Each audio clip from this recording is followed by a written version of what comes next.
Are you ready yet? Okay. This one is Prince Cherry. I don't know. Love you, Boogity Boo. Long ago there lived a king who was such an honest man that his subjects called him the Good King. Well, one day he was out hunting. A little white rabbit leapt right into his majesty's arms. "This poor creature needs my protection," he said. So he carried it to the palace, and he prepared a neat little rabbit hutch with an abundance of the daintiest food, and there he left it. The same night there appeared to him a beautiful lady. Her flowing robes were white as snow, and she wore a garland of white roses on her head.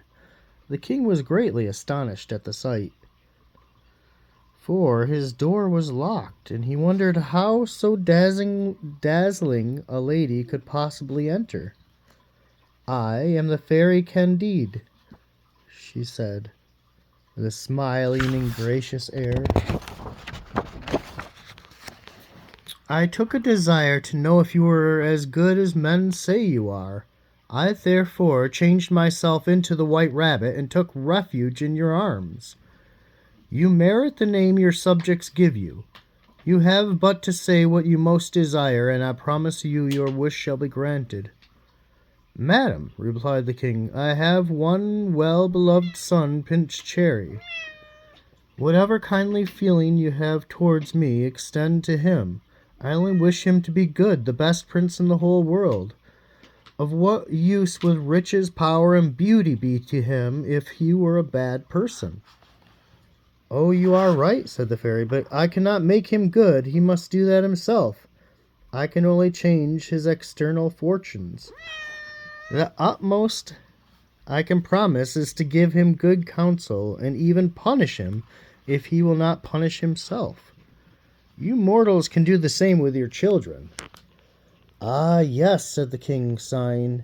Still he felt that kindness of a fairy was something gained for his son, and died not long after, content and at peace.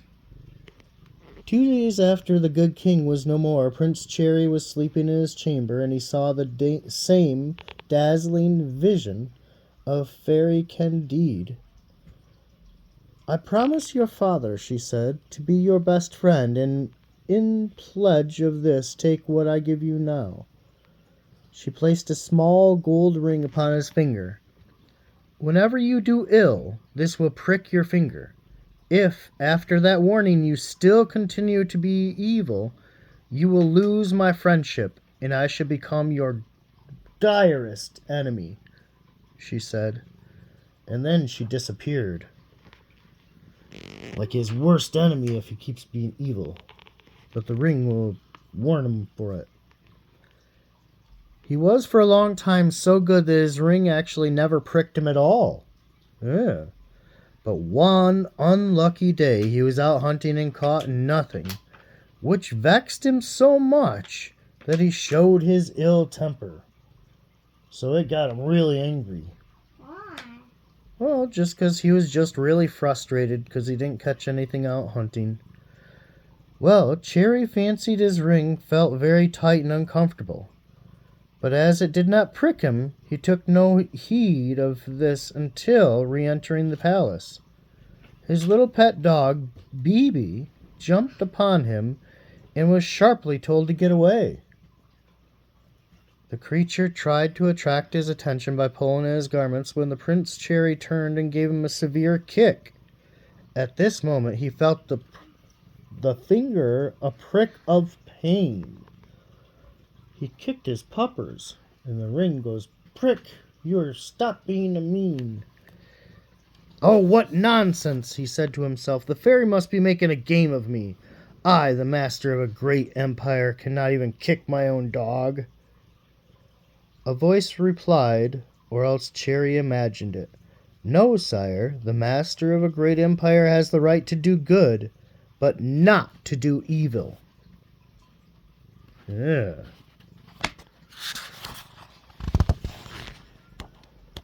Been guilty of 3 faults today: bad temper, passion and cruelty. Do better tomorrow." But the prince, he did not heed his warning, and he continued to do as he pleased. His ring began to prick him so often that his little finger was continuously bleeding. Unable to tolerate it, he just took the ring right off and hid it, and believed himself the happiest of men. For he could now do exactly what he liked, and he did. Every day became more and more and more miserable. Well, one day he saw a little girl, so beautiful that he immediately determined he wanted to marry her. He never doubted that she would be only too glad to be queen, for she was very poor. But Zella, that was her name, answered, to his great astonishment, that she would rather not marry him. "You are very handsome, very charming," said the honest maiden, "but you are not like your father, the good king. You would make me very miserable." At these words, the prince's love turned all to hatred, and he gave orders to give his guards to take her to a prison. Oh, move your head, kidders. Oh, take her to a prison near the palace. The next day, Cherry resolved once more to ask Zella if she would marry him. But when he reached her cell, she was gone. He thought that the escape of Zella might have been arranged by an old man, Suleiman by name, the prince's former tutor, who was the only one who would dare to blame him for anything that he did. Cherry ordered his old friend to be brought to him in chains.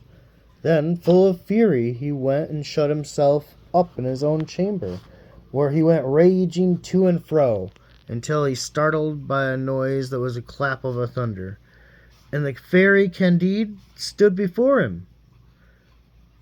"Prince," she said in a severe tone, "I promised your father to give you good counsel, and to punish you if you refused to follow them.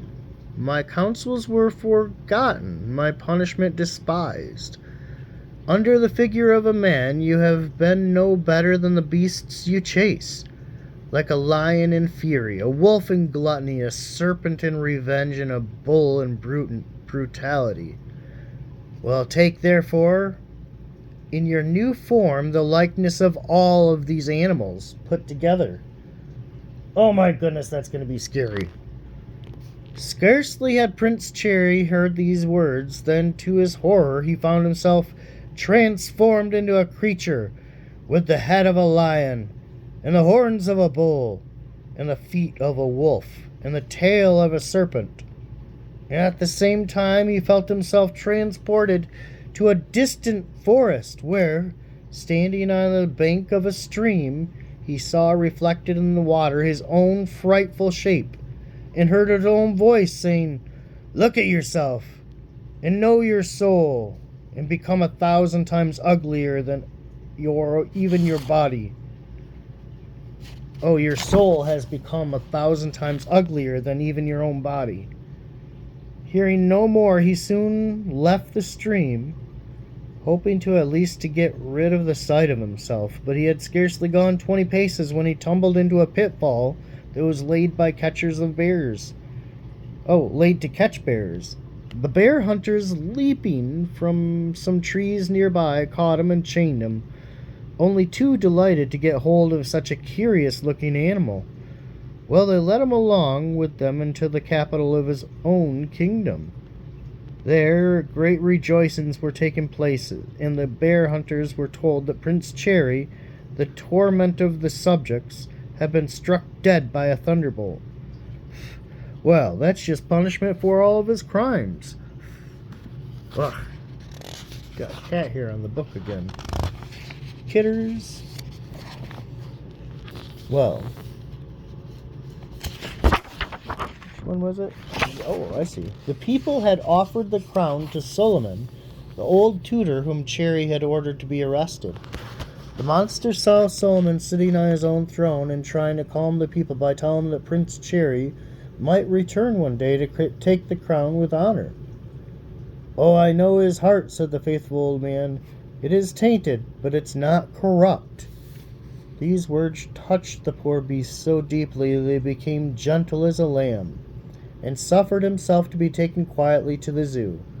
The keeper was almost a brute as the animals he had charge of, and when he was in ill humor he used to beat them without rhyme or reason. Just beat them for no reason at all. Well, one day while the keeper was sleeping, the tiger broke loose and leapt upon him, eagerly to devour him. Dad? Yes? What is this girl's name from the Spy Family?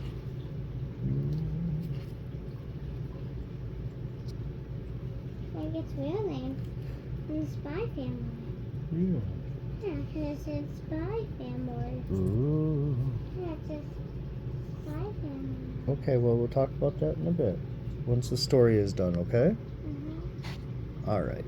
Well, Cherry first felt a thrill of pleasure at the thought of being revenged, but then seeing how helpless the man was, he wished himself free, that he might defend him.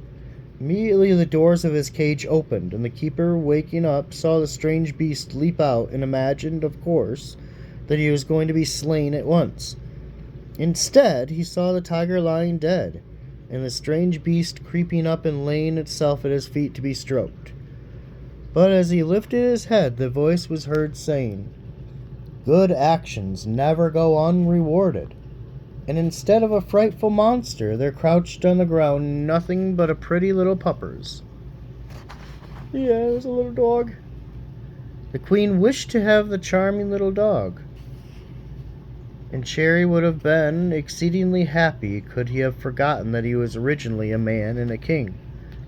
He was given the most elegant home, had the richest of collars to adorn his neck, and heard himself praised continuously. Well, one day when they gave him a crust for breakfast, a fancy seized him to go and eat it in the palace garden. But instead of the garden, he saw a splendid palace, glittering with gold and precious stones. Entering the doors was a crowd of men and women magnificently dressed. Yet Cherry noticed that those who came out were pale, thin, ragged, and half naked, and covered in wounds and sores. Some of them dropped dead at once, while others just dragged themselves a little way and then lay down, dying of hunger, and vainly begged a morsel of bread from others who entered, who never even took them notice. Then Cherry noticed one woman who was trying feebly to gather and eat some green herbs. "Oh, poor thing," he said to himself. "I know what it must be hungry. Oh, what it is to be hungry. My crust may save the life of this poor woman." So the little dog ran up to her and dropped his bread at her feet, and she picked it up and ate it greedily. Soon she looked quite recovered, and Cherry delighted, and trotted back again to his kennel, where he heard loud cries and saw a young girl dragged by 4 men to the door. To the door of the palace. Oh, how he wished himself a monster again, as when he slew the tiger, for the young girl was none other than his beloved Zelia. He ran forward and barked at the men and bit at their heels until the last chased him away. And then he lay down outside of the palace door, determined to watch and see what had become of Zelia. Conscience pricked him now. "What?" thought he. "I am furious against these wicked men who carried her away, but did I not do the same myself?" While he lay there thinking, he heard a window open and saw Zelia throw out a bit of dainty meat.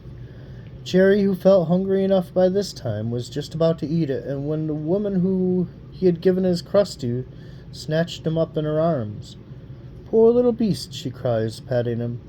"Every bit of food in that palace is poisoned. You should not touch a morsel." And at the same time the voice in the air repeated again, "Good actions never go unrewarded." Cherry found himself changed into a beautiful white pigeon. He stretched his wings, delighted that he may now have the chance of finding his fair Zelia. Flying Through one of the palace windows he looked everywhere, but he could not find her. Then in despair he flew out again and resolved to go all over the world until he once more beheld her. So the bird flew everywhere looking for the girl. He took flight at once and crossed many countries swiftly as a bird can, but found no trace of his beloved. At last in a desert, Cherry saw her sitting beside an old hermit in a cave. Overcome with joy, he flew in, perched on her shoulder, and expressed his delight and affection by 1,000 caresses. Charmed with the pretty little pigeon, caressed it in turn, and promised that, if it would stay with her, she would love it always. "What have you done, Zelia?" said the hermit, smiling. While he spoke to the light little pigeon vanished, and there stood Prince Cherry. "Your enchantment ended, Prince, when Zelia promised to love you." Cherry and Zelia threw themselves at the feet of the hermit, whose form had also began to change. His old clothes became dazzling whiteness, and his long beard and withered face grew into flowing hair and lovely face of the fairy Candide. "Rise up, my children," she said. "I must now transport you to your palace and restore to Prince Cherry his father's crown, of which he is now worthy." She had scarcely ceased speaking when they found themselves in the chamber of Suliman, who, delighted to find again his beloved pupil and master, willingly resigned the throne, and became the most faithful of all the subjects. Now King Cherry and Queen Zelia reigned many years together, and it is said that he was so good in all of his duties that he constantly wore the ring which Candide had restored to him. It never once pricked his finger. Not enough to make it bleed, anyway. That's what it says. And that's the end of it. Wait, what? Yeah, that's the end. Where did it say? Right there. It says he was so good that it didn't prick his finger anymore. Because if he was bad, the ring would poke at him. Yeah, it kept him good. And he wore it all the time. Yeah.